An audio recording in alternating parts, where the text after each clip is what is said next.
Aloha Faithful, welcome. It is the Niner Faithful Radio Weekend Review Show.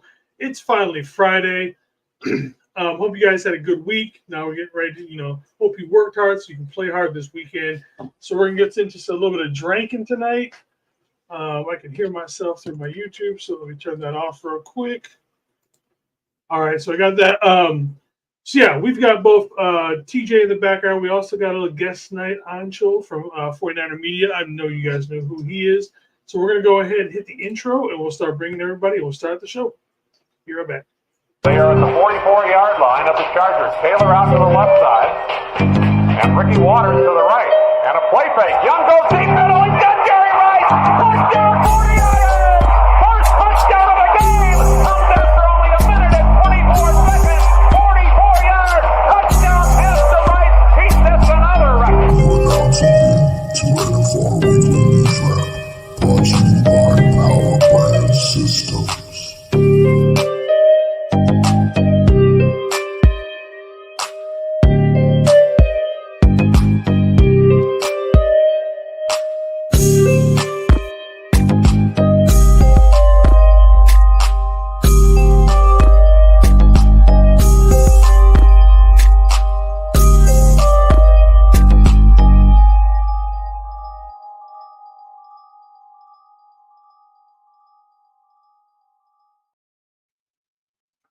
All right, everybody. So first one, I guess, TJ, you used to bring yourself on? Thing, thumbs up.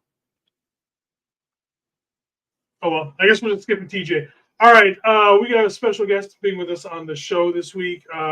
You guys know him as Anshul, a.k.a. 49er Media. Let's go ahead and bring him to the stage. What's up, my dude? How's it going, everyone? How's it going, my dude? Doing well, man. 13 days till the NFL draft. We are definitely getting close. TJ, I'm guessing TJ is still trying to share everything. That's why he's back down there doing everything. So how was your week, man? Good. Luckily, kind of chill week of school. But I'm going to be ramping up right near the draft, unfortunately, just because, finals and everything. So you're going to have finals and the draft at the same time? Yeah, because I have a final on the Monday after the draft. Oh, that's terrible. So are you gonna get everything done beforehand and then try to watch the draft, or are you gonna try and juggle? I'm gonna try to do early studying, get a lot of it probably done before, kind of, so I can at least enjoy some of the draft. Do the crash course Sunday night? Mm-hmm. Okay. Well, good luck to that, man. I hope you do well. We got some folks in the chat. We got BC. How's it going, BC? Thank you for showing up, my brother. And then we also got Mr. John LaJoy. Thank you for showing up, my dude. Appreciate it. Also, those guys are also content creators, so make sure you guys jump over there and show love. Ansha, I know I gave you the invite. Were you streaming this over to your channel as well? No. Okay. No. Well, in case you guys don't know, which I know you guys should already know, make sure to go to all his social media links, his YouTube, Instagram, Twitter, all that. Make sure you like and subscribe to all of his. After the video, I will make sure to add his link tree to the bottom or to the description of the show. Let's see, we got Mr. Carcast in the house. Yo, I didn't have school today because I'm a G. You're not allowed, okay, Carcast, like Montel Jordan said, you're not allowed to use the uppercase G yet. You're still a little G. I don't know if you guys get the reference, but yeah, what? I have to go with Carcast, also with his own show for himself. So as most of you guys will know, this is a drinking show, so we can all chill, relax, and everything on the Friday after work. We are done with the week. You have any adult beverages over there? Not as of right now, just kind of chilling. Maybe saving it for the weekend a little bit. Fair.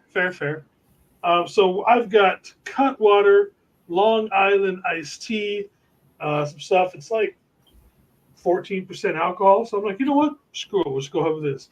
We are obviously not sponsored, but hopefully one of these drinking shows we end up getting sponsored by somebody. We're still waiting for TJ, who's doing God knows what's in the background. All right. So while TJ's doing that, we're just going to go ahead and get started with everything, and he can just jump in whenever he is ready.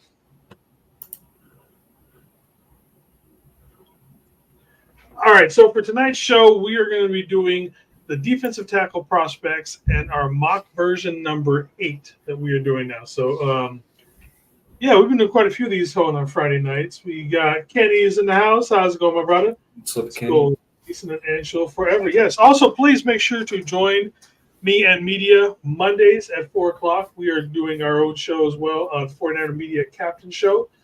Mondays for now, and then probably going to switch over to Thursdays come this season, just because I've got a lot going on Mondays. So, and nothing on Thursdays. So it'll be a good midweek show for that stuff. I don't know. I'm having a good time with that show that we started. We're in 4 episodes now? Yeah, 4 episodes. Been doing mocks on there too, so I know you absolutely love it because you get to do more mock.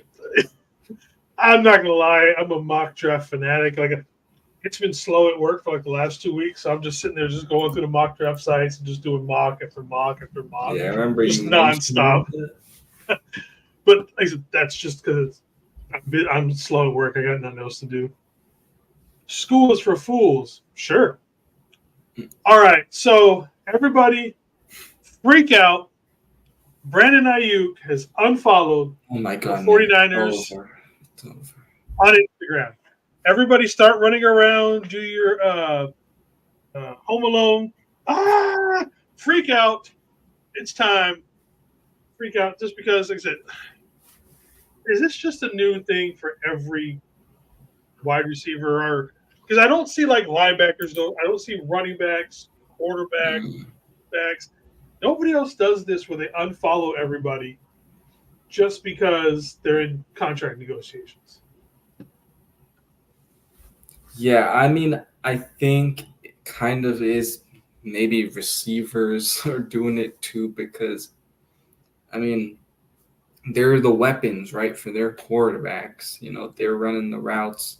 They do so many different things. Blocking, especially if you're with the 49ers, we like to say no block, no rock. Just because we know that Kyle Shanahan really doesn't play guys who, don't block. And the whole story with Brandon Ayuk is so interesting too, right? He was in the doghouse. He posted something about that yesterday on his story. Yeah, with some emojis and stuff like that with it. Or big dogs going to the doghouse or something like that. Yeah, and then obviously we all know a few weeks ago he did the BS, basically I'm going to walk then. But I feel like I need some sort of a degree in emojiisms to figure out what some of these guys are saying lately. It was so funny because Kittle tried joining in too, just randomly. But anyways, yeah, I don't take too much away from these guys doing it. It's just, they don't really have that much leverage because they're on their, he's on his 5th-year option. So the Niners, if they wanted to, they don't technically have to extend him. We'd obviously love for them to just get it done. Players especially want it to be done because, it's an injury risk. Money. Yeah, it's guaranteed money and an injury risk, right? If they go out there working out, which he's still doing actually, I don't know if you've seen some of the photos and stuff. So. Yeah, he's still working out there, but he's not gonna be working out as hard because he doesn't want to risk an injury because then he loses, that money, and he's trying to have a family, so I don't blame him for it. It's just also the way, it's the day and age. Social media is just what everybody kind of has to use because everyone's on it. Everyone reacts, from it. So yeah. Yeah. I guess I can see where some people think it's childish, and I get that aspect. But at the same time, I'm all for these players getting their money. Do what you got to do to get paid. Like you just said, there's always a chance of injury. He could walk out just working out tomorrow, kind of thing, get injured, and his career could be over. It could happen day one. It could never happen, obviously, but. I'm not sure what he did. I'm not sure if he went back, got a degree at Arizona State or anything like that. But, minus doing something like that for a lot of these guys, this is their moneymaker. This is going to set them and their families up. This is generational wealth for them, just obviously as long as everything's taken care of. So I'm all for these guys doing it. Like I said, I don't maybe necessarily like the social media route so much, but hey, if that's what you got to do to get them to notice that, hey, I want to get this done, I want to get paid. I read somewhere, forget what it was, that BA in his camp is about 27 million, and the Niners are at 24 million. Why? Hey, $3 million to someone like me. If you just give me $3 million, I'm probably going to be happy. So I don't understand why we're arguing over $3 million, but that's just me. Either the Niners just give it to him, or BA that's still 24 mil, take it and let's go. But that's just me.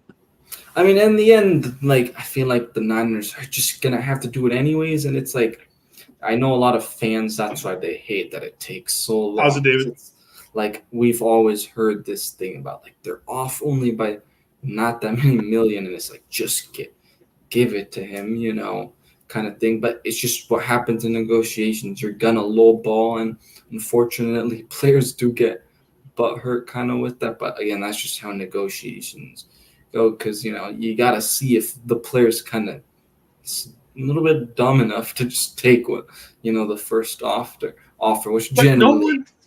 But nobody takes that first offer. Yeah, exactly. Nobody does. So I don't know, but yeah, I mean, so that's what it is so far. All right, so we are going to move off of by you. DJ, you plan on joining us tonight, buddy? Yeah, Daddy had a few things off air to take care of. So, what's cracking, bro? How you doing? What's good, man? Doing well. Legendary, bro. Good to see you. Thanks for joining us, bro. For sure. So I talked to my adult beverage there, TJ. Which you told me what you're telling everybody what you're drinking on tonight. So I decided to try a Hypnotic and Sprite with some cherries in it and a little bit of the Marciano cherry juice. I put too much Hennessy or too much Hypnotic in it, but that's just because I was trying to kill off the bottle I had. But not bad, I actually like it. Yeah, Hypnotic is 7-Up. I think it's better with Sprite over 7-Up. That's why I had Sprite. I got Sprite. Okay. Yeah. I got Sprite. I actually got both, but I think I put Sprite in it. Pretty sure. When I do mixed drinks, I tend to like to use Sprite. I don't know why, just because I think that's what most mixed drinks call for. So to me, there's really no difference. But I'm a person that I kind of try to follow the recipe. So Anshul, what is your favorite drink to go to? I'm generally like a beer type of guy, but like the special drinks are kind of, it's just like, wow, my sister kind of makes at home because she makes some good drinks. But like beer, I mean, I do all of the really light stuff. Like Corona's probably my favorite. Yeah, I think all right. Yeah, give me like a barbecue hanging outside, a Corona with a lime. Ain't nothing wrong with that. No. I'm good with that. It actually sounds good. I'm barbecuing this weekend. Maybe I'll get some Coronas and some limes. Get my grilling on. All right, so TJ, you just jumped in. BA, your thoughts? Like I said, do your Home Alone freak out dance and everything. He's unfollowed the 49ers. I mean, your thoughts on BA? I told you this. When I saw John Lynch speak at the league meetings, I told you off air when we were talking that he didn't sound 1,000% confident. And I said, I'm pretty sure all the faithful, say BA is a better wide receiver. We could all say that, right? We all thought Defoe was a slam dunk. I remember whatever the show we did before Defoe got traded, I remember just acting like it was a done deal. Like we shouldn't even be talking about it. And I told Jason this when we were off air. I said, we could all value BA more than we can Debo. But do the Niners? Does Kyle? Because really that's who opinion matters here. I mean, let's be real.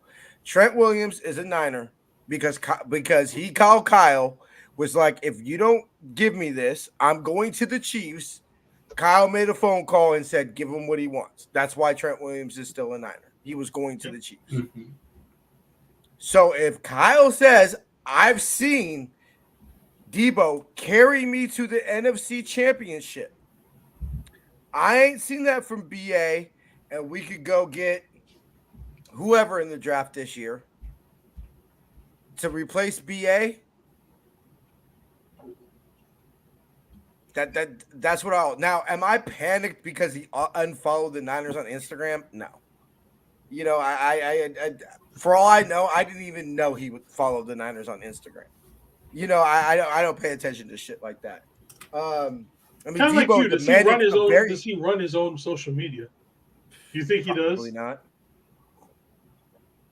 And for all we know, this could be tactics that his agent tells him to play. Mm-hmm. Yeah. You know, we don't know the conversations that are going on behind closed doors. Ultimately, do I think BA remains a Niner? I mean, I hope so. Because trading Debo or Brandon Ayuk does not make the 2024 49ers better. There is no possible. You cannot tell me a scenario where trading either Debo or BA make the 2024 Niners. You can make an argument about 2025 and beyond. I'm willing to have that discussion. But you cannot convince me that trading Brandon Ayuk or Debo Samuel is better for the 2024 Niners. And I think that we've all kind of had this attitude. Some of us, it started to creep in a little bit last year with the kind of the last dance type of situation. I think we all enter this season basically being like, there are going to be some significant changes made to the Niners. Oh, yeah. As we know, the last dance of this. Yeah, as we know, the Kyle Shanahan Niners, there are going to be some significant changes made next offseason. The Cabo Click 49ers will not be the same next year. No, it will not. I mean, we already started it off this offseason with know having to get rid of Eric Armstead. Yep. That's a great. That's a perfect example, bro. Perfect example. So yeah. I've been on air. I've put it on wax that I don't think, even though it breaks my heart, I don't think George Kittle finishes his career as a Niner. I don't. You know, I think he ends up playing for the Titans eventually. He finishes. What's funny that you said is that Rob Guerrera from Gold Center Podcast is that Kittle blocked him because of saying pretty much the exact same thing, that he doesn't think that, you know, that George is going to be traded at some point in his career, and Kittle actually blocked him for it. Yet, you know, obviously we're nowhere near that level, but we've been saying it probably from what I remember, longer than he has. And everybody knows how much I love Kittle Corn. You feel me? We have the Kittle Corn MVP of the week during this season. I mean, fucking get a tattoo of George Kittle on my fucking forearm when we win the Super Bowl, bruh. I love George Kittle. That's just how I see it. I see it. I circle back to Randy Cross said that he had a conversation on a plane or a bus ride home from a game. And Bill Walsh, you know, was talking to him and said, I think you could play probably another 2-3 years in the league, but you won't finish here. I'm only interested in your good years. And Bill Walsh was famous for saying it's better to get rid of a player a year early than a year late. And when you start to, we all love it. And, you know, we're going to have this conversation with Brock. I'm pretty sure we're going to have this conversation ad nauseum next offseason. We love Brock now. We love Brock at, you know, pick 262 salary. But when you start getting up to 30, 40, $50 million a year, you know, people start looking at you a little bit different. So ultimately, do I think BA remains a Niner? Yes. I think if he gets traded, it's most likely next offseason. You know, I just don't see how it makes us better this year. Because if we trade BA, I don't know how you could look at us fans and look at the locker room and say we're all in for a Super Bowl, yet we just traded our best receiver. Not unless we got a top 5 draft pick. That's the only way. Yeah. That's and you know, we had this discussion last week, Jason. On, I mean, I would hang up the phone laughing hysterically if any team tried to give us what they gave for Stephon Diggs. Like, Yeah. like I'm talking top 15 or don't pick up the phone. I'm talking All right. top So 15. Go ahead. all right. So speaking of making the team better, Yeah. we do have a transaction for tonight's show. We did sign quarterback Rocky Sin to the squad.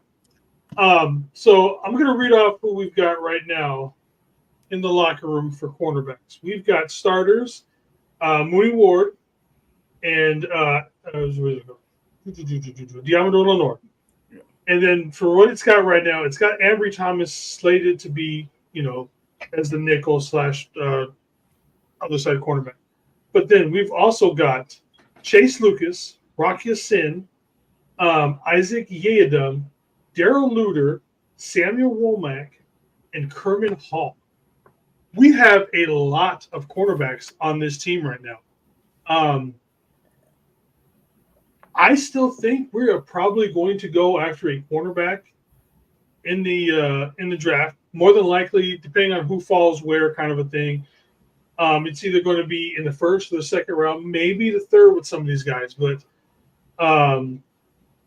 Anshul, your thoughts on this signing and what this means towards the locker room in general, or excuse me, with the depth chart in general going forward? Yeah, I actually like this signing. I thought it was maybe underrated of a signing by the 49ers. Adding some depth to, I think you can't hurt with that. We've seen in the past what has happened with this team, and even though, Lenore and Traverse would have been very healthy for the most part. Also Ward's coming off the didn't he have surgery, I believe, Yeah. this off season? Yeah. They probably hoped that was flying off under the radar and everything like that. Like, wait, he had core surgery? That's what it was. It was a core surgery. Yeah, okay. So, yeah, I think just the depth, is good. And, I think this brings competition to guys like Samuel Womack, because we really haven't seen anything since his rookie season. Everybody's like, oh my God, he looked so good in preseason against the Green Bay Packers, but just really hasn't shown much. I mean, you haven't even seen him on the field. I do like him on special teams a lot, but I think at this point you need to see something out of him in the actual secondary at the corner spot. And then I know they love Darrell Luter Jr. He's going to his second year, so how does he kind of look? And just adding some of these kind of young guys, but now veterans, I think is a good thing, for the 49ers. And like you said, I don't think it takes them out of signing another corner, because I don't really see there being a lot of the some of these guys. I think it's going to be competition. So yeah, there was a rumor that came out that I saw that they are already working on extending Demo. yep, I saw that As we're too. going to do with Ward. Would you, with this signing, would you go first or second for a cornerback, or would you wait till a little bit later? I would. That one hurts. I would actually probably get another corner, because personally, if there's a slot corner that you think's maybe an upgrade in the draft, you can go get it. I'm not sure if the Melton guy is able to play the slot or not, but Max Melton? yeah. Yeah, from Rutgers. That's got one of my draft crushes. Yes, I mean, if he's a guy that maybe could play the slot, because I personally like Demo on the outside. But I mean, if they end up planning to put him in the slot, I think they could still use an outside guy. I mean, he's mostly versatile. He can play inside and outside. Okay. So I think personally, when I first heard this, I think it's bye-bye Ambry Thomas, right? I mean, now, is that if we draft somebody, or just no matter what, bye-bye Ambry? I'm not going to say no matter what, because let's be real. If he proves I was just looking up right now. They kept 5 corners last year. So right now you put in Demo and Charlie Ward, or Charlie Ward, Demo and Charvarius Ward, your 3 other corners, right? So you give it to Yidam, I would think, right? Yep. Mm-hmm. You've got Rock Yassin, Lucas, That's 5. Darrell Luter. I mean, you know, that's not already on Sammy Womack and Darrell Luter Jr. And we all agree they're probably going to draft a quarterback. So we are now looking at 8, 9 guys deep for that position. And let's be real, we're saying secondary is an issue. Why? Why are we saying cornerback is an issue? Because of Henry Thomas, right? If it was just Diamador Lenore and Charvarius Ward, besides, you know, Charvarius' hamstring or groin's a little, you know, and his hamstring's a little, you know, he gets a little lower body nicks here and there. We would be fine. It's really, look, the Niners love Diamador Lenore in the nickel. So I think this idea of us drafting a nickel, I'm not going to say is crazy, but I think ideally what they want is they want to be able to draft somebody that they could either move Diamador inside full time, or just do what they did last year and Diamador slides into the nickel when they go nickel, which is 60% of the time anyway.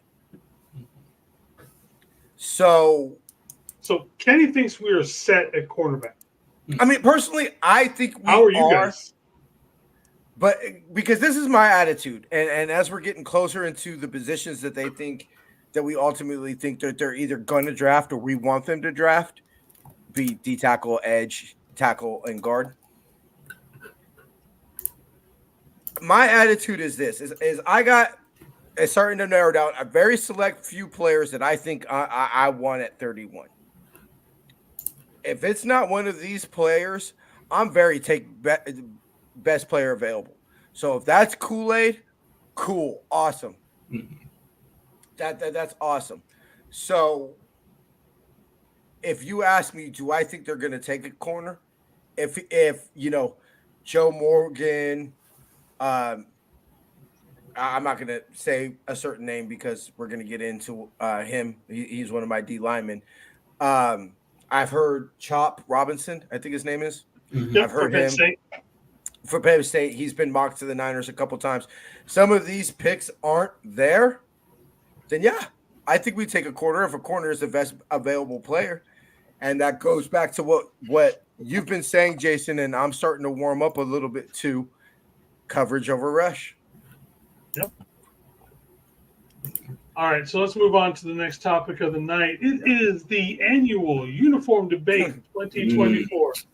All right, so announced by Tom Pellisario. So they're not actually letting us get a third uniform. This is just a third helmet. Yeah. So what we did was that we are allowed to third helmet. I don't believe we used even a second helmet last year. No, we used. I believe we used or have used the throwback helmets with the throwback uniforms. I don't remember. If we did, I don't remember. So, it might have been like it has the throwback kind of like Niners logo, but it looks pretty similar, I think, to just the normal. If we did it, I don't remember them announcing it, kind of a thing. So, yeah. But anyways, like I said, we could have completely 2 new helmets next year. Now, I went out and looked at some of these helmets. I'm thinking the throwback helmet is either going to be one of these top 2. I think we're either going to do a full all-white uniform with the white helmet, or maybe we do like a chrome, a metallic gold helmet, which is I prefer. And we could always have these good old 49er helmets. These ones right here. We all know we love these ones. Oh, God. That is, as far as I know, that is the only time that a team has revolted and they've actually changed their uniform back because they were so bad. I don't think any of that has happened in NFL. Yeah, I just looked at it. I just looked at it right now. Last year on Christmas, we wore the throwback.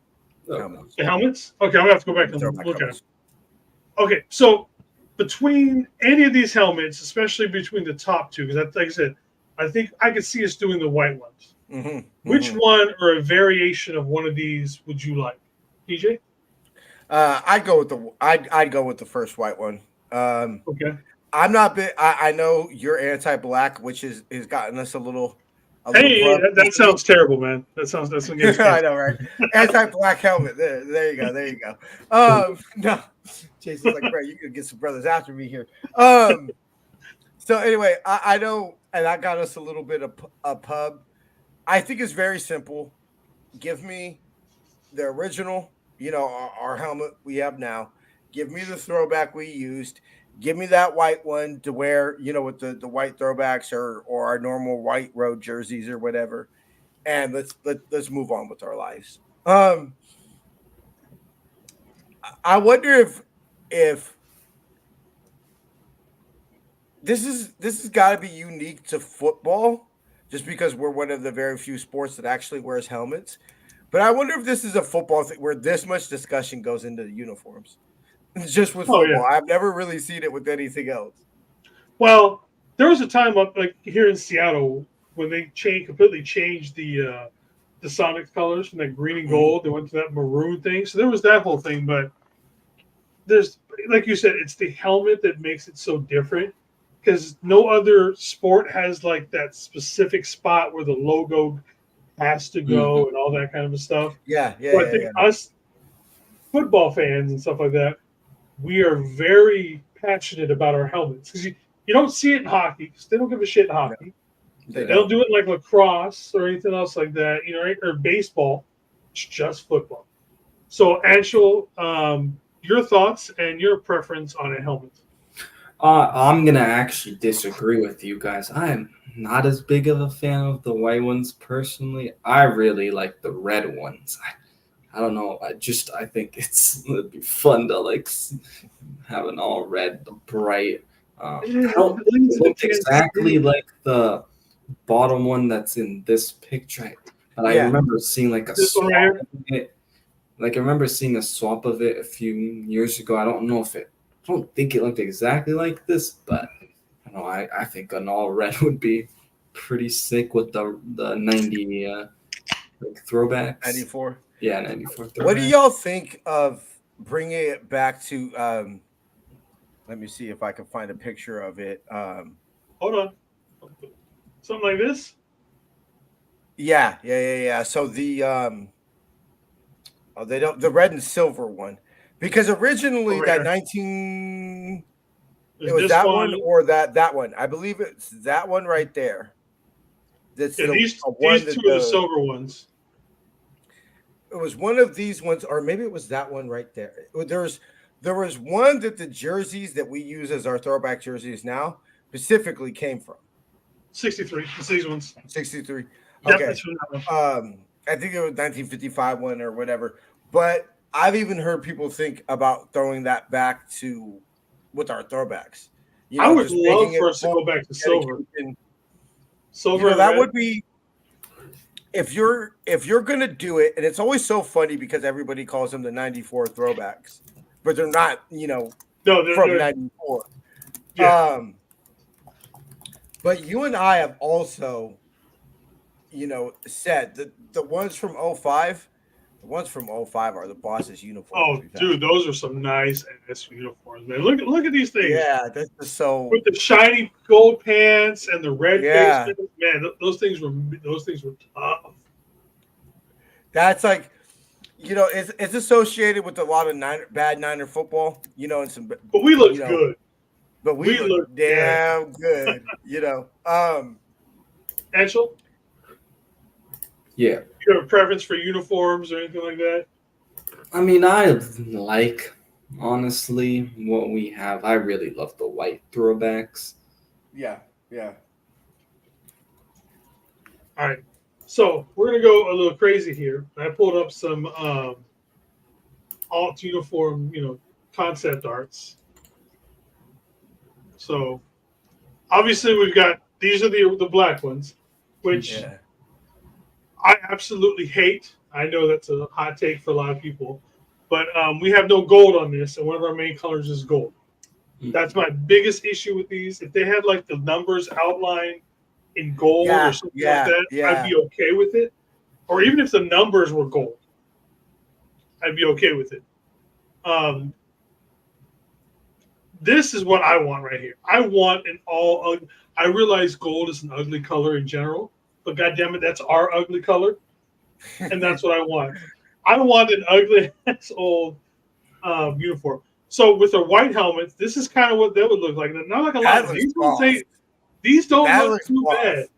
Yeah, that looks. Even our normal road jerseys that look badass with. Yeah.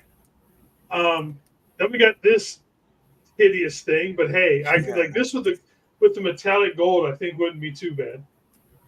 And then if we went with like an all red uniform, and like this uniform with like Angela was saying like a red helmet, I think that might look badass. That might not look too bad. If we went completely all red, the only problem is that would be like a KC kind of a thing. So what kind of color combinations are you guys liking? You know, I go lie, I do not like the gold. The black, like I'll admit with you, Jason, I love the black uniforms. I'm not gonna lie, I didn't get me one. I actually wanted to get me a cap one, but that was always my main problem. Is that I wasn't offended by the black of the jersey because black's my favorite color. Oh, but mine too. But what upset me was the fact that what you said, like, all right, bruh, throw some more gold in there, like outline the numbers in gold, you know, something that was one of my main issues. The only gold on their jersey was the swoosh on the side. Was the swoosh, yeah. Mm-hmm. Honestly, if you said just what looks the most badass, the white jerseys with the white helmet, brag, gonna lie, that looks badass. Like, I ain't gonna lie, that would look rolling out the shit out of those. Yeah, that definitely. We I ain't gonna lie, I may make the trip just to be able to see us in those. What do you think, Angelo? These red ones with that red helmet that you like? Yeah, I think, man, that would red would look amazing. I'm gonna be in agreement. TJ, I do not like the one with Nick Bosa wearing it. Just it looks like somebody spittle, like I don't know, took a. I admit gold is an ugly color. I don't wear gold anything. All my stuff is silver, platinum. That's the only kind of jewelry that I wear. You will never see me wear gold. It's an ugly color, but damn it, gold is our color for our team. But I think the thing is what makes the gold so great is that it's like minimal and not like, you know, super crazy. Yeah. Like, so I think. But if we had gold color rush uniforms, because those were meant to be obnoxious, tell me gold was not the way to go instead of black. Come on. Bruh, I'm telling you. Okay, first of all, yes, Kenny. Yeah, okay. No, but this, man, I'm always down for some Lego Batman fucking references, bro. Give me more. Shoot that shit into my face. It's like secretly, low key, one of my favorite movies. It's absolutely hilarious if you never saw it. Especially if you're a Batman fan. But I'm sorry, bro. Those gold jerseys with that puke green, like I could not handle that, bro. I could not handle see those gold jerseys with that puke green, bruh. I would want to vomit. All right, I'm going to bring up something where I would actually agree with you guys. Kenny, my favorite line from that movie. Sir, what is the young Master Robin doing? How dare you tell me how to parent my kid I just met to the Batmobile? Favorite line. I ain't gonna lie. This would have been okay with me. Yeah, that looks hard as shit. Compared to the other one, no. But this I'd have been okay with. I don't know. Yeah, I'm down for that. I'm not a big fan, to be honest. But it has the gold. At least it has gold. Yeah. And you know what? I feel that matches really well with the helmets. You got the red gold stripe on the shoulder pad and the pants, you know, the helmet and everything. That's the one thing I've always felt was weird about our uniform is when you look at our normal uniform, there's besides, you know, our pants, there's really no gold on it. I always, honestly, secretly, I've always kind of felt like our colors are more than red and white than red and gold. Agreed. You know, it's always kind of seemed red and white versus red and gold. How about this? Our uniform concept is so simple that making a huge change of it compared to what we have right now kind of ruins it. Because I know people from other teams that are like, look, man, y'all got the sickest fucking uniforms. Yeah, Because it's it's classic. just so simple. It's not fancy. It's just classic, simple colors. There's no crazy number structures to it or anything. It's just good. And we don't fuck with it. And I think that, obviously some tweaks here and there, but it's connected throughout our history. I mean, you go back and the Niners have essentially, since the 60s, 70s, have had red jerseys, white numbers with gold pants. Yeah. I mean, that's just that's one of the things I feel that can connect you throughout generations. A little behind the scenes for y'all. Jamie was trying to convince me to change the logo up and everything this year. My girl kind of not doing the same thing, but saying, a sprucing up. And I remember struggling. I'm not a kind of guy that changes something just to change it. So if we don't even come out with another helmet, I'm fine with that. I don't want us to come out with another helmet just to come out with another helmet. I don't want us to change our logo just to change our logo. Keep it the classic. Keep it the classic SF. Let's just rock with it. I think that's one of the cool things about the Niners is that very little has changed about our logo, about our jersey throughout our history. We've had two logos, bro. Yeah. All right, so let's see. That's all for that stuff. So we're going to go ahead and go into the first commercial break, and we'll be right back.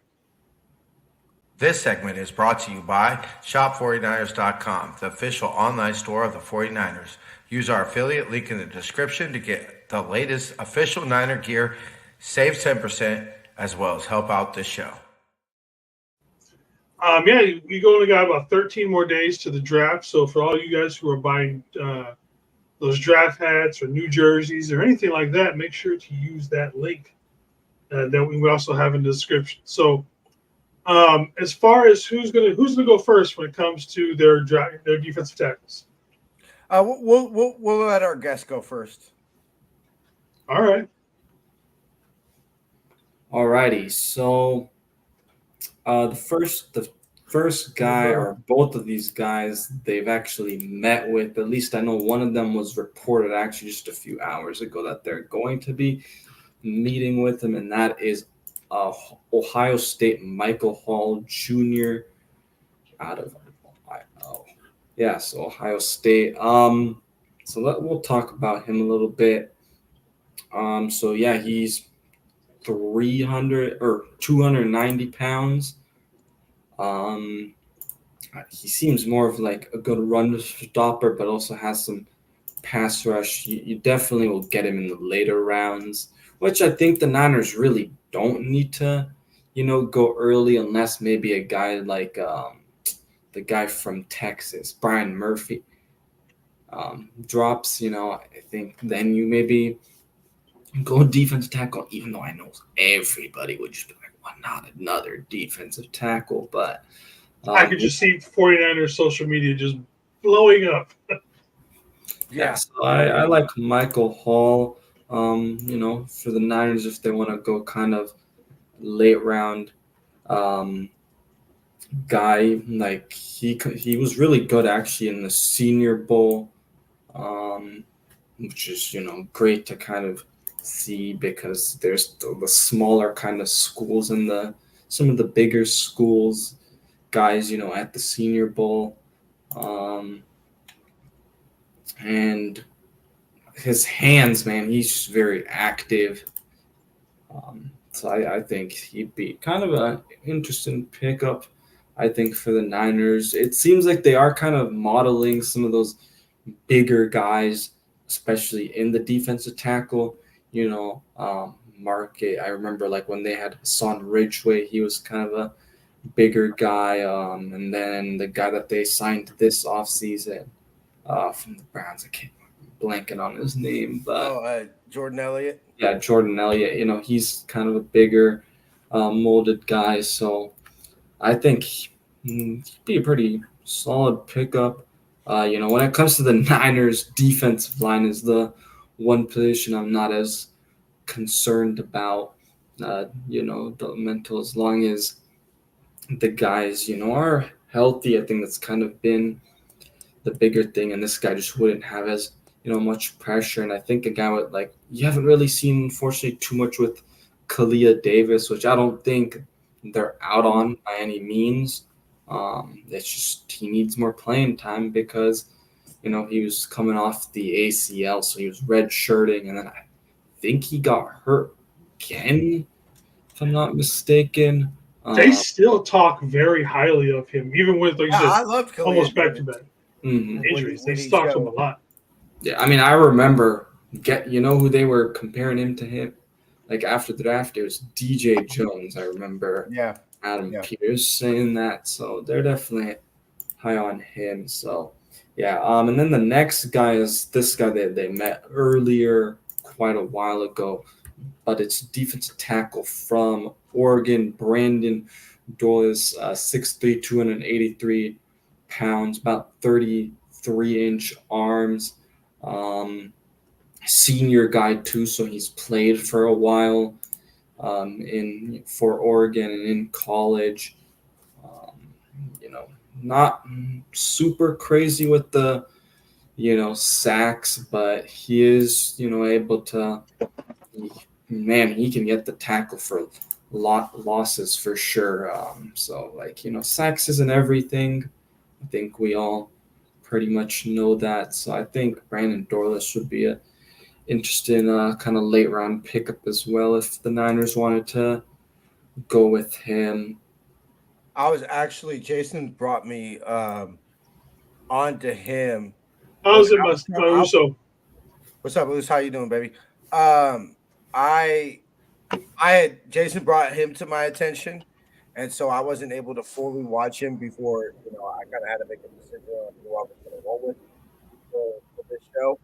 But from what I saw, and it was only highlights. And I always kind of try to take highlights with a grain of salt because all of those.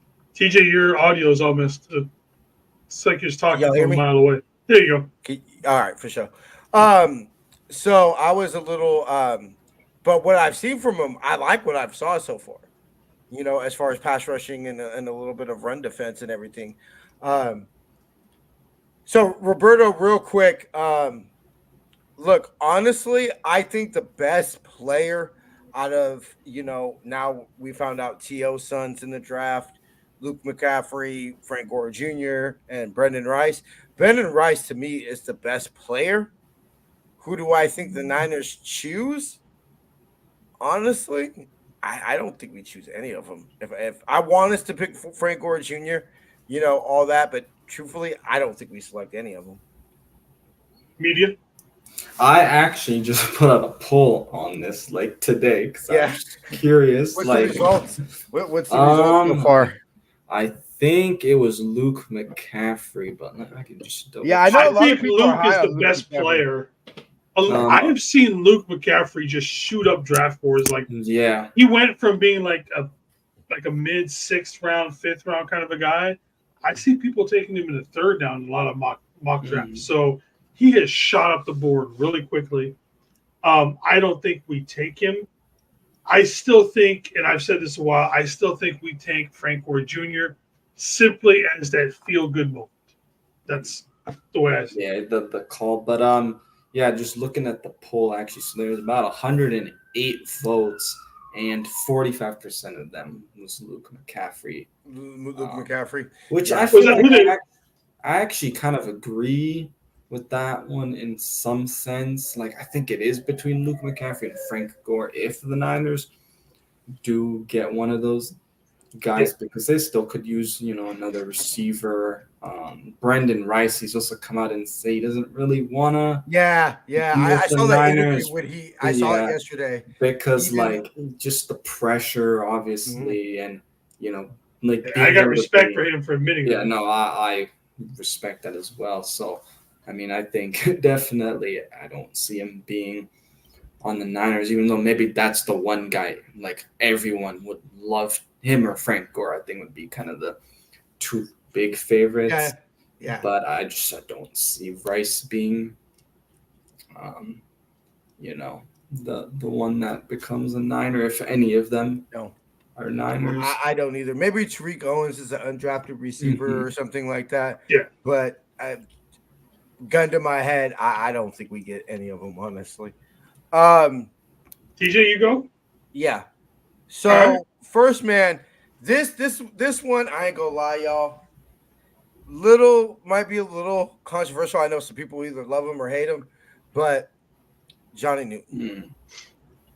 I put on that tape, y'all, and let me read some notes that I have for y'all. In this class of defensive tackles, he's number 1 in sacks, number 1 in hits, second in hurries, second in total pressures, 3rd% in win rate, and first in forced fumbles. So one of the reasons I'm struggling is what I felt like and what most people seem to be is it's kind of like pick your poison type of defensive class. You got some people that in the later rounds could be some good run stoppers. One that I was kind of floating on a little bit was his name just blanked on me right now. The one from Florida State. Brandon Fisk. No. It was Fabian. Hold on. For late rounds. Shit. It's number 0 from Florida State. Let me see. I have it written. Fabian Levitt.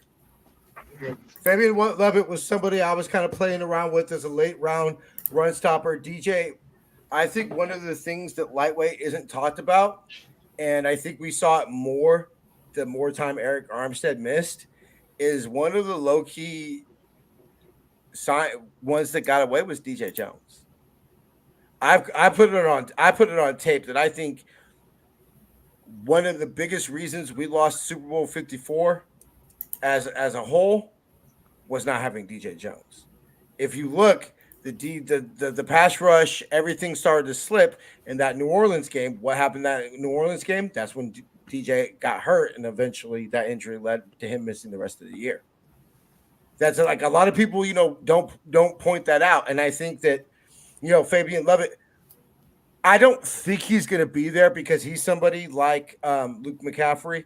I've seen suiting up draft boards. Mm-hmm. He seems to be it's among the football and scout community. He's somebody that's very hot. Around the media, he's not, but that's because he didn't test because of his foot injury. So it's kind of like what have you done for me lately? The last things he was able to do to put himself in the media was in January. When we were still playing football, he wasn't able to test, wasn't able to go at the pro day, so we don't have any numbers on him. But when you just and it's not a one-hit wonder, more like my second one.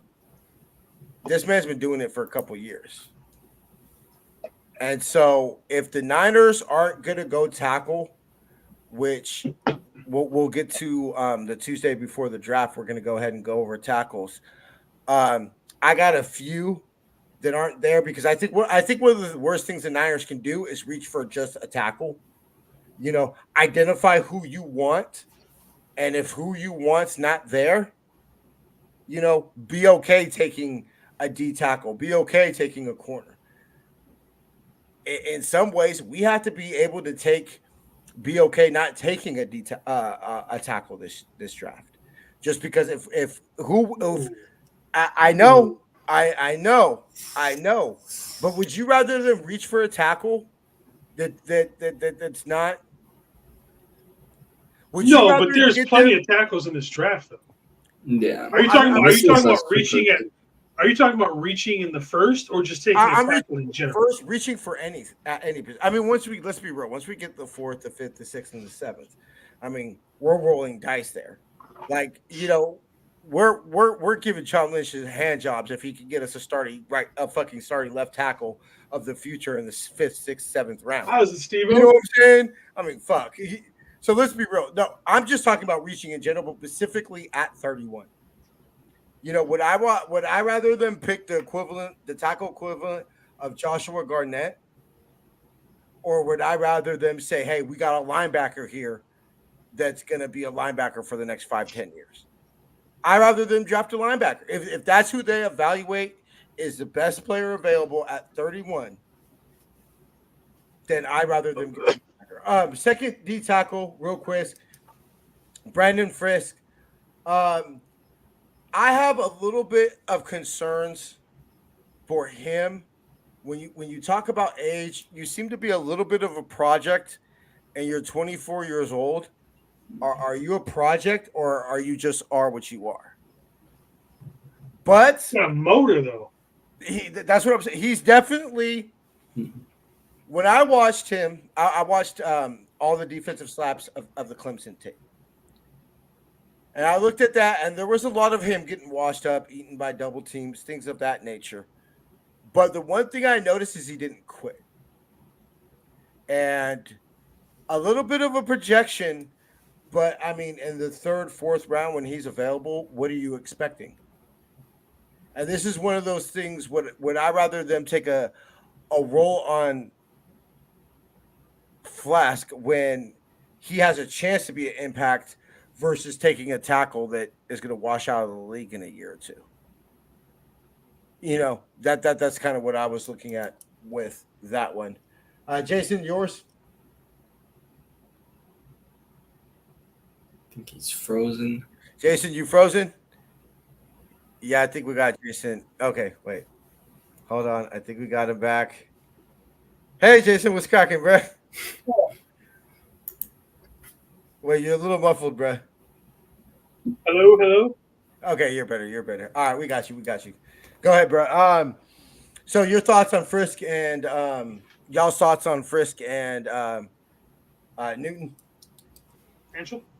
Yeah, I've seen Newton quite. It seems like connected with the Niners. Isn't he gonna be like the first round pick or maybe second first. round pick? He'll probably be the first DT off the board. Yeah, Probably. I don't think he's gonna be a Niner, but yeah. People have been talking about the Ravens souping him up. Yeah, no, I'd be kind of shocked maybe if honestly no, I actually wouldn't be shocked because I know Malik Collins, right? I think he only has one more year left on that deal with the when they traded for him with the from the Texans. So I mean, again, like I said, I trust the Niners with the defensive line quite a bit, and if they think they can work with Fisk, I'm okay if they end up taking him in the third round. Yeah. I'm not talking at 31. No, there's very select. Let me ask y'all this. Would you rather, let's just say we identify 6 players that we would be okay with them taking at 31. If those 6 players aren't available at 31, how far are you willing to trade back? Because I think we're so wrapped up with the Niners, trading up, or hey, could we get to 18? Could we get to 23? Could we get to, to maybe get some tackles to get ahead of the Ravens to get, a tackle or whatever, Jordan Morgan or somebody of that nature. Maybe one of the two Usos, the two Samoans, the one from Washington and the one from Oregon State. Maybe they start to slip a little bit, and you're wondering if you can get up to 27. We talk about that, but I think that we're all in agreement that we don't want them to reach. I think the most crucial thing that we get out of this our first round pick, since we took Trey Lance, who we can now all call a bust, at least for the Niners. The most important thing is to get value and get somebody that can be on the team and be productive and contribute for you. So if that doesn't come until the second round, I'd rather them trade back to 42. Hold on. Just if you go by the best player available at 42, you are going to drop down to. Let me pull up PFF. Well, Okay, maybe 42 is a little steep. But Ennis Rakestraw Jr., cornerback out of Missouri, which I think, because then you also have somebody like Georgia's Kamari Lassiter that's available earlier. That's better. TJ Tampa, Lad McConaughey, the wide receiver out of Georgia. You would also have Adonai Mitchell's the number 3rd ranked player in this draft. Zach Frazier, a center that's I probably like going to Zach be in Frazier. the league for. So do I. So I mean, these are the kind of guys you're looking. Obviously, this is just going off of what PFF thinks is the best available. So you'd be skipping those guys at positions of needs. You would skip. Let's see, like you said, skip those guys. Brendan Frisk, Jordan Morgan. Chop Robinson. Jordan Morgan's available. I'm okay with him taking him at 31. Agreed. Yeah, I know media loves that idea. Yeah, so I mean, that's one of the things that's not a reach though. I mean, Jordan Morgan's gone, Brandon Frisk is gone, Brandon Frazier's gone. Give me all the Arizona guys. What was it? Crowley, the wide receiver, that you were having me look at? No, I was having you look at the running back. Or was it okay? I thought it was the wide receiver. Yeah, it was Michael Wiley. Okay. But I do love the receiver, Jacob Cowling.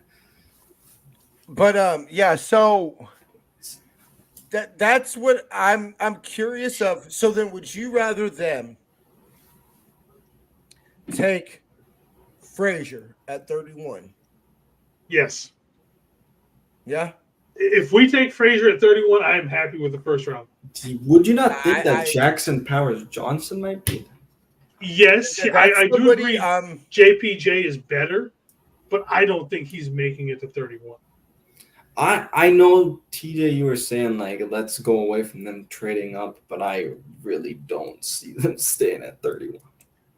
No, you think that we're going to trade up? Yeah. I mean, I'm for it. I'm for trading up. If you tell me, hey, we're able to get – I say Jordan Morgan just because I saw the outside zone 90-something PFF run grade, and I'm like, that's giving Kyle wet dreams.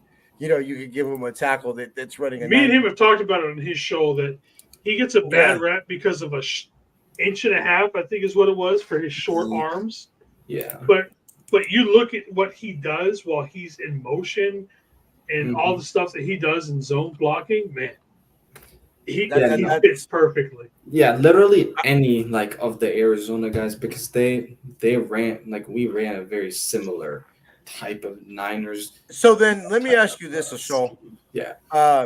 What do you think is a bigger need, right tackle or right guard? I'm gonna go with the right guard because I think Colton McKivitz. I know people want an upgrade. But listen, the thing is, I think Colton McKivitz has shown that he's serviceable in only 1 year as start. But I think with right guard, clearly Burford's, I think, taking a step down. And Feliciano, you only have him for 1 more year. I don't think you're going to keep being able to bring him back. So that's why I say right guard and a guy like maybe, Graham Barton from Duke. I've heard Graham Barton is a big one. That I've heard us connected to. See, I agree with you in the sense that, you hear about Colt McKivitz giving up 6 sacks on the year, right? But I think what doesn't get talked about enough is 3 of those sacks came in week 1 against TJ. Exactly.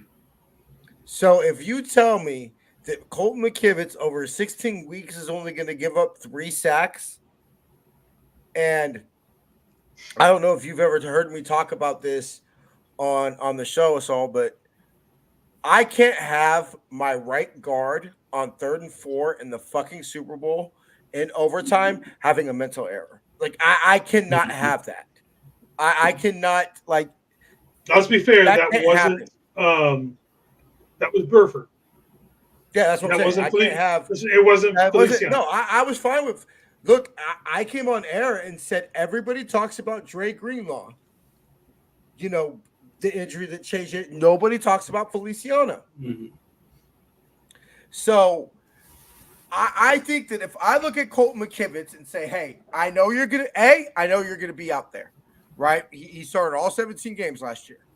You know, what is your best ability? Availability, right? Okay, cool. And minus TJ Watt, I don't think he gave up multiple sacks in another game. So cool. Now I understand, hey, you're going to play elite pass rushers, you know, but I keep on looking back and thinking the biggest play of the Niners season last year came to a mental error by a right guard. And that just doesn't sit right with me, bro. I can't have that again. Look, Colton McKivitz, fucking Trent Williams, whoever got beat on that 3rd and 4 play, if they got beat, you just say, hey, that's why Chris Jones got the biggest contract for a defensive player in NFL history. You know, that's why he's just one of those damn dudes. Just like if they would have lost because Nick Bosa blew up a play. Hey, that's why Nick Bosa got the biggest defensive, last year. You know, I think you accept things like that. What you can't accept is a mental error. And so that's what bothered me. Jason, yours?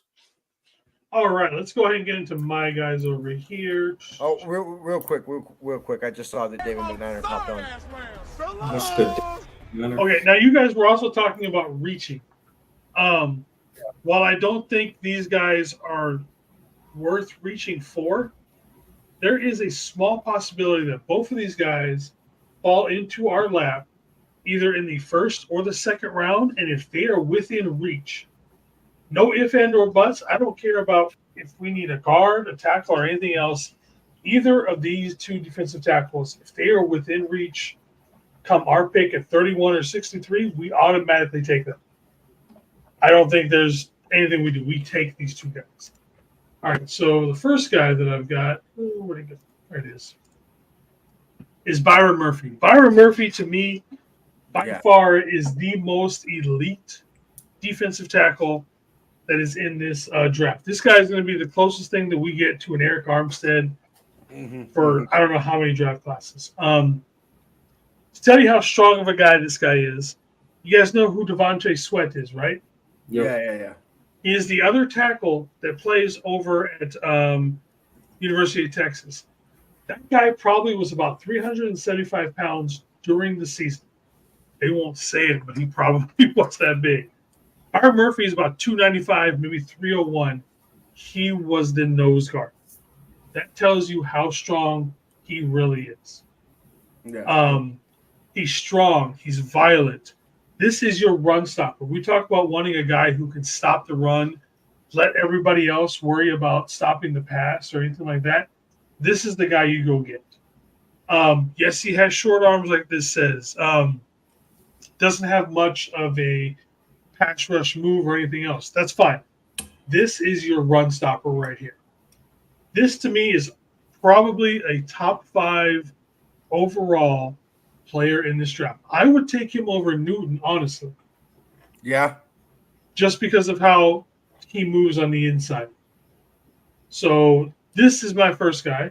And we got Kim out here. How you doing, Kim? Thank you for joining. All right. So now Byron Murphy is the guy who might fall to us at the end of the 1st. Again, I don't think he's going to fall that far. But I've seen a lot of mock. I've seen him as DT tackle one on a lot of people's big boards. Yeah. I've seen it to where, like, a lot of my mock drafts that I've done, for some rate, he drops to us. I've seen other people to where he drops to us, to 30 and stuff like that. Okay. Now, number 2, Rook or Horo, and I cannot say Rook Aurora. Aurora. Aurora. Can we just call him Rook? Loki, second chance, we could possibly get him into as our second round. Pretty much, he's got the versatility to where he can line up literally anywhere. I think hopefully the Niners don't make the same mistake they made with Eric Armstead and start him outside for too long and then realize, you know what, this guy's a better defensive tackle. Let's move him inside. And then all of a sudden he gets good. Leave him on the inside. With his power and his stuff like that, he is built more as the pass rushing guy from the inside, a la Hargreaves. So he would be more of the replacement for him on the inside. So those are my two guys. And just for the hell of it, because Devontae Sweat decided to go ahead and get drunk and get busted, there's a good chance he falls down maybe into the late second, early third. And then TJ, we had talked about it to where he might be too big for a while. But if we can get him down to where he plays at like 265, man, that guy would stuff a run easily. That is a big old boy. Dude, he's humongous. Yes, he's a large man. I'm so worried about that weight and conditioning and effort. I can't take him on 31. I just can't take a role player at 31. No, he's not going in the first now, especially after the incident a few days ago. Yeah. But if I can take him in the second, third, ideally the fourth, if he's available in the fourth, I'm running to turn that pick in. Oh, for sure. Tavon Sweat is available in the fourth round. I'm running to take that pick and turn that card in. Would you take Aurora at 31? Or is that a situation where you don't like anybody at 31, you trade back a few spots, he's available? Yeah. I would trade back with him rather than take him. But then again, we know like this, we have no idea what the hell is going to happen in the draft, right? So most of this is just us talking out our ass. Yeah. So why I hate doing this. I'm a very tell me who we picked and I'll analyze the fuck out of them. I'll analyze them until I'm dead, blue in the face. But I don't like, because literally every player you and I have spent this time, studying and everything like that, I doubt any of them are Niners. If we hit one, we're going to be lucky. You know what I mean? I'll be so happy if I hit one. Please let it be Jaden Hicks. Oh, God, if we get Jaden Hicks, I'd be so happy. Oh, y'all don't know how happy I'd be. You guys are not going to – you won't know how happy I am going to be if we just go get one of these Arizona guys. Give me one. Give Demetrius Flanagan-Foles 31. Give me Demetrius Flanagan-Foles running mate. Let him have another Arizona guy on the team. Telling you, you have got to be on the air if and when we pick Jordan Morgan at 31. Yeah. I want to see your reaction to that. Because he was. I can see his reaction is going to be the same as mine when I predicted we were going to pick Trey Lance. Yeah. Because remember, I was on that Trey Lance train. I was on that Trey Lance train way before everybody else. Yeah. Jason got that one pretty. I actually went back and watched it some time ago or anything like that, and I remember being just like, "Thank God it's not Mac Jones." Like I just remember literally like that was basically. I feel like that's what I heard from everyone's reaction. I remember you were on air with us. I saw you were on air with us when Jair got picked last year. Yeah. I'm going to go back and watch. If you give me Jair and Jaden Hicks, like there's going to be some personal foul penalties. Some unnecessary. I'm okay with a few here and there. What did Ronnie Lott always say? Sometimes you got to take a 15-yarder. Yeah. But as long as it's not stupid and you're just hitting somebody hard, I'm okay with that penalty. I think that it's knowing when to take that 15-yarder is definitely a skill. What else you got tonight, bro? Well, since we've gone an hour and 15 minutes at this point, do we still want to do a draft, or we just want to get out of here for tonight? Up to y'all. I'm down for a mock. Want to do a mock? All right, let's do a quick mock then. Let me pull up. I'll do the first round, and then I got to dip because my all right. Be mad because we still got to pull up the. So I'll give our pick at 31, and then I'll dip. good. All right, Jason pulling it up.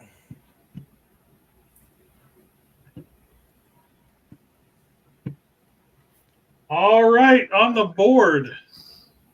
Who do we got? Tyler Newman was actually somebody I wanted. Peyton Wilson, Zach Frazier, Bo Nix. Give me Brandon Frisk. Give me the D tackles.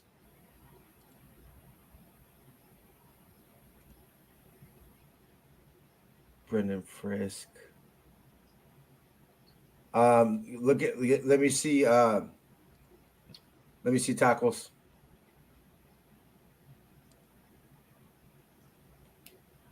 Yeah, give me Jordan Morgan.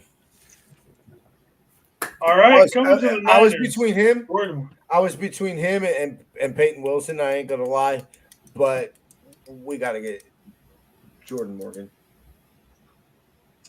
All right, you out? Yeah, I'm out, brother. All right, let me know when you're done, bro. Yep. How we going, dude? All right, See ya. all right, bro. We'll see you draft night. Yeah. For sure. All right, brother.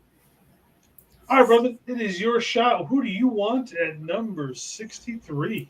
How is this guy even available? I was like, no, I'm not saying picking him, but like Xavier Worthy, I'm like, all right. So he went Jordan Morgan. Let me look at the defensive tackles. Let's go. Okay, so there's the guy that I was talking about. It's a little reach, but yeah, both of those, I think both Dorless and Reach, it's a little bit of a reach right there, but I wouldn't be mad at either one. yeah. Let's look at corner. That I kind of just see if there's. Ooh, all right, we're running Two good it picks right there. This guy's gonna be a little bit of a reach, but I just love this guy too, Max Melton. Max Melton is my defensive crush, and then Will Shipley is my defensive crush. Offensive. Or offensive, yeah, my bad. Let's see, who do we got? Okay, so we've gone tackle and corner.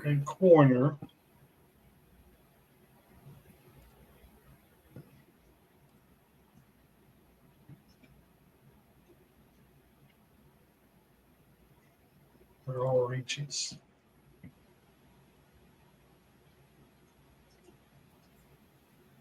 There's your guy that you were talking about. My two guys right here, yes. Like, I actually did watch the linebacker. Leofau? Yeah, I liked him. Like I said, my obsession with Leofau is the fact that we don't know if or when Greenlaw is going to be back to 100%. Mm-hmm. And how much confidence do we have in the backups until he possibly comes up? If Greenlaw was coming back at 100%, I wouldn't even consider a linebacker, honestly. Yeah. But saying that, I still think Giovanni Vacchi is somebody. I think, like I said, I like his play style, especially with the new kickoff rules, and he can play at safety, even at running back. So I'm going to go ahead and take him. Alrighty. Let's look at wide receiver. I don't think those guys That's the man. I feel like the wide receiver class is so thin. There's certain guys that fill certain roles, but there's not anybody I would draft just because he's there, and I think he's the best receiver. Mm-hmm. Okay. Let's look at the edge.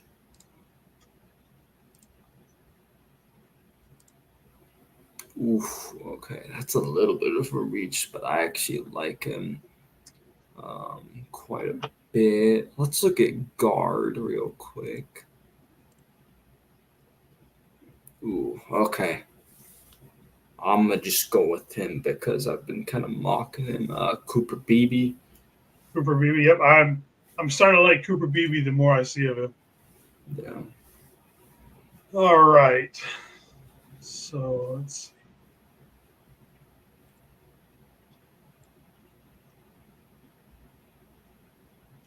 Ooh, your guy's there. Yeah, but I don't want to because we've got 2 picks right now. Yeah.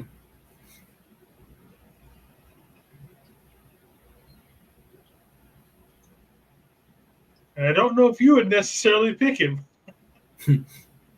Let's see. So you already got a corner. Did we pick a cornerback already? Did we forget who we picked? Oh yeah, I took Melton. Melton, okay. But then we also got. Ugh. Honestly, if we were in this spot, I would trade out Yeah. just because Shipley's at 38. Mm-hmm. But I'm just going to overdraft him a little bit and take Shipley. Yeah. Okay. Let's see. I don't know if he's gonna be there, but let me look at interior O line again. I'm going to guess what's his name from. Nope. Yeah, I was thinking of. Yeah, I was gonna see if the South Dakota guy or whatever. Masonic? No. What the heck's his name? Mason McCormick. McCormick. I was gonna see if he was there, but no. Okay. Go up. I thought I saw some. Okay, no. Yeah, this is still too early to even take the other guy. Could still look at offensive tackle again, I guess. There's probably no one there. I know a lot of guys have been liking Caden Wallace lately, but that's obviously an overdraft right now. Yeah. Christian Jones wouldn't be a bad pick, though.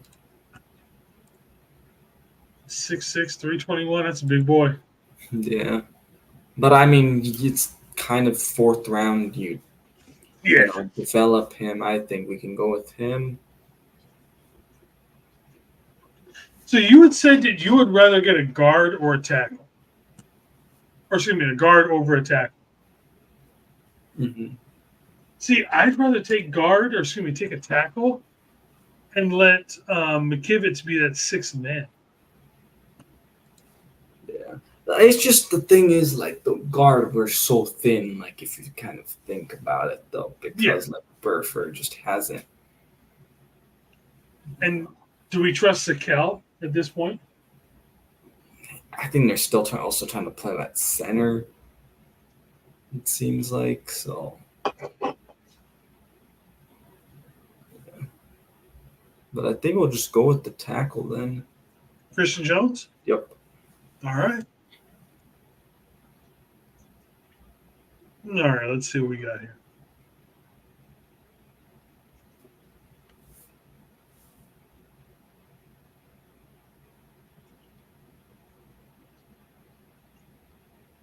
So with this one, I'm taking best available, and I'm taking Jaheim Bell, the tight end out of Florida State. All right. Oof. Wow. Why is Frank Gore that high now?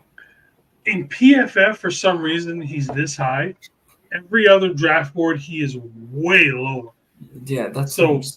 Somebody at PFF absolutely loves Frank Gore Jr.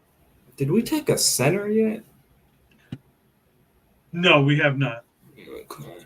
And I think they would want Sakel there. Let's see. Scroll down. Okay, yeah, no. Yos already went with the run. Man.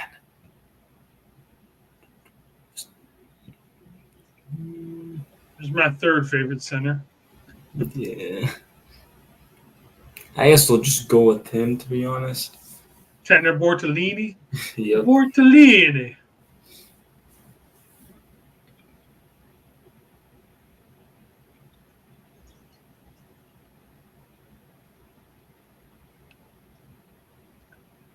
I'm still a big fan of him. And that's Trey Taylor, safety from Air Force. Okay. And let's see. Scroll down.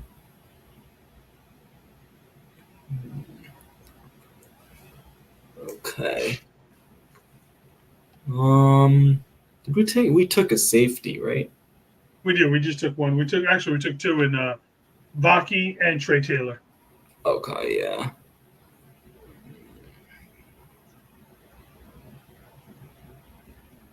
I'm just gonna go with Trayvon Wallace. I mean, I think, honestly, wouldn't really go with the running back or quarterbacks. I think that'd be the best of him. See, he is 6'2", 220. Yeah, not bad size. We'll just go with him then. All right, let's see what we got a grade. Probably gonna be, let's see. Okay. B minus. Which one was the A minus? Ooh, Christian Jones. Okay. So it is saying that when we drafted Siavani Vaki, we should have drafted the kicker. Or no, safety, Carmen Kitchens. Okay. I still like Vaki because of the versatility that he could bring. Yeah. He could be a running back, even though he's still kind of new at it. But like I said, I'm picking him for his safety / return stuff. All right, so I believe that's all we have got for tonight. Want to thank you for showing up, my dude. Let everybody know where to find you in the social media world. Yes, you guys can find me on Instagram, Twitter, YouTube at 49er Media, all the same on all those platforms. Thanks for having me on, and look forward to our Monday show. Indeed. In case you guys didn't know, me and him are also be doing a show every Monday at 4 p.m. It is the 49er Media Captain Show. Were we going over everybody who they have talked to so far as visits this Monday? Yeah, we were going to kind of look at visits that they are doing, and of course, probably do another mock draft. Get another draft. We're going to do it again 2 times at least. So. Yeah, we got at least 2 more of these. We've got 13 more days till the draft. It's getting pretty close. Rock party ways. Yes. All right, man. Thank you for showing up. I will definitely be seeing you on Monday. And to everybody in the chat, Fitai Telelava. One love, everybody. Thank you. Go Niners.